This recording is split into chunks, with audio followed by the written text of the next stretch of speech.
team at the half?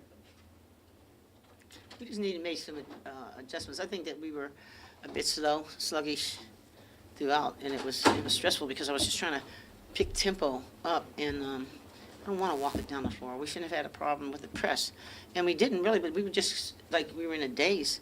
So we just needed to speed it out, and we also I think took the 55 off, because it's good when it kicks, when it kicks everybody up on tempo. It's real bad if you're struggling to make them get to where they have to go and to pick people up. And I mean, I know that they're tired, as all of us are, but we continue to remind ourselves that everybody else, basically has the same situation. And we're fortunate because we have the depth. And as I think you saw probably after the first 3 minutes or so, I just took the people that were in out.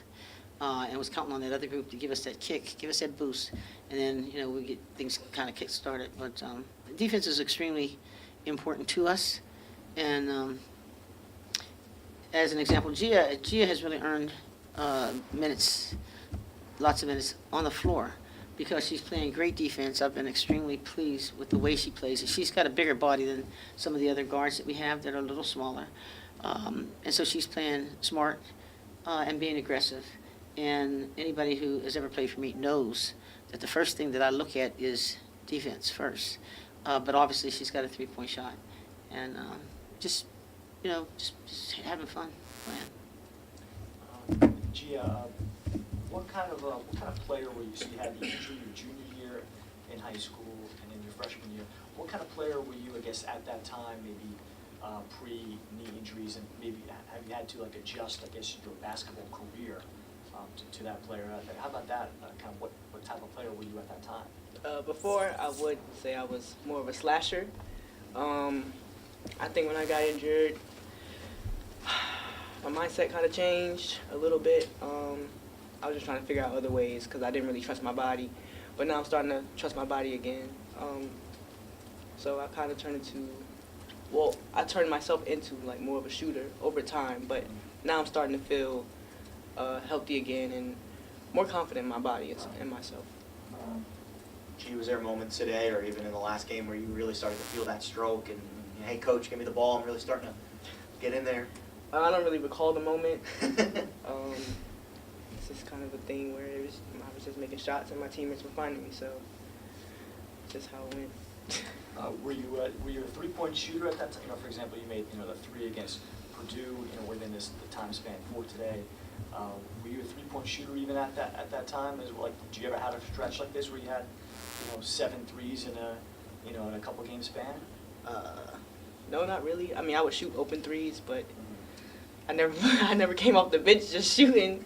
But coaches allowed me to do it, and it's working. So. Coach, how hard is it on a nightly basis to kind of put all those pieces in place? Sometimes you have Gia shooting hot tonight, and then another game you might have Tyler kind of shoot. I mean, is it kind of hard to kind of find that balance? In this respect, no. Because at least we have people that are sitting on the bench that are capable of giving us something one way or the other. It was like, for example, Jazz can shoot it pretty well at the three-point range. She's been short the last 2 or 3 games. The same thing with Cece. But the idea is just find another way to score.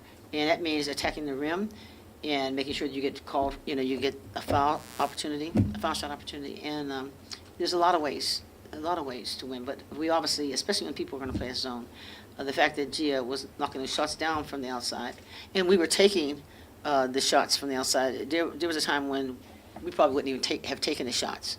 But everything feeds on the other. We feel real good about our 55 defense. Because we get a 55 defense and we get steals, we get easy baskets. That means that then when we're rotating and moving the ball, then the people who are shooting are much more confident, because it's not like, it's do or die all the time. If Gia happens to take the 3, that's great. If she's not a 3, then we'd rather her just be able to aim and get it to the rim the way she needs to, whether it's a 3 or a 2. And obviously we've been spending a lot more time with shooting as well. And some of this comes because these players, are coming with a great deal of experience. You may have had, for example, Seisha, who has been here a couple of times because she'll show up with a double-double. She was sluggish today. Tyler was sluggish today, you know, and it happens, but that's the idea of a team.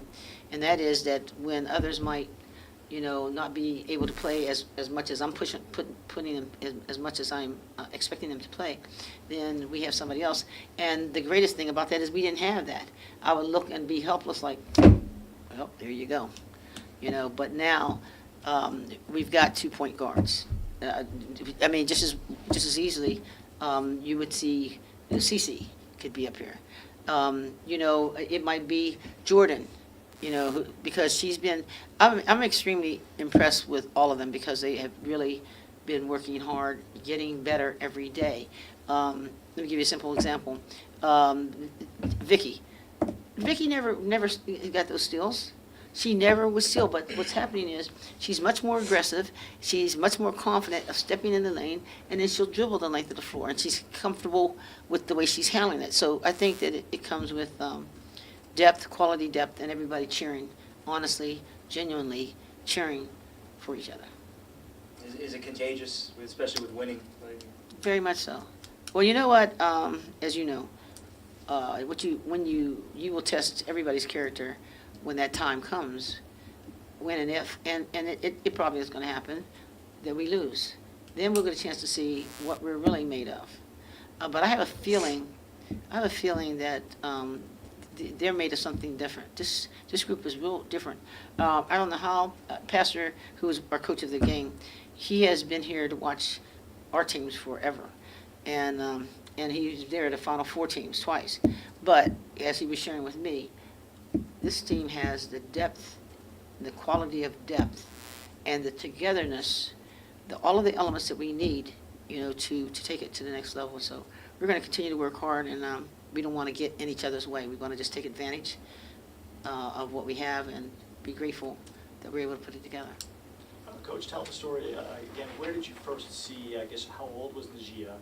And in a case where, you know, you have a grad student, do you watch video of her to see kind of who she is now, or what did you expect you were getting because you saw her maybe from such a different relative standpoint? Well, 2 things. One, Coach Kelly, that's their job, is to bring talent in.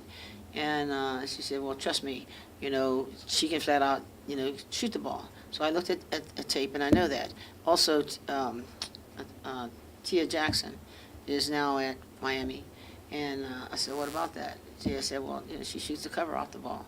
But what was beautiful about it is when she came up, when she came here to visit, and she was playing with the other players, it's like, wow, she just seemed to smile and fit right in. And I really thought that at some particular point, though I never said that to her, but I thought it was possible that she would be a big point guard because I know that she sees the game. I know I was looking at that. So I'm really, really happy that, you know, she was able to come, you know, have the grades, get into graduate school, and to be able to spend that last year with us. And I'm hoping and looking forward to her being happy that she can put a smile on her face at the end of her basketball career as well.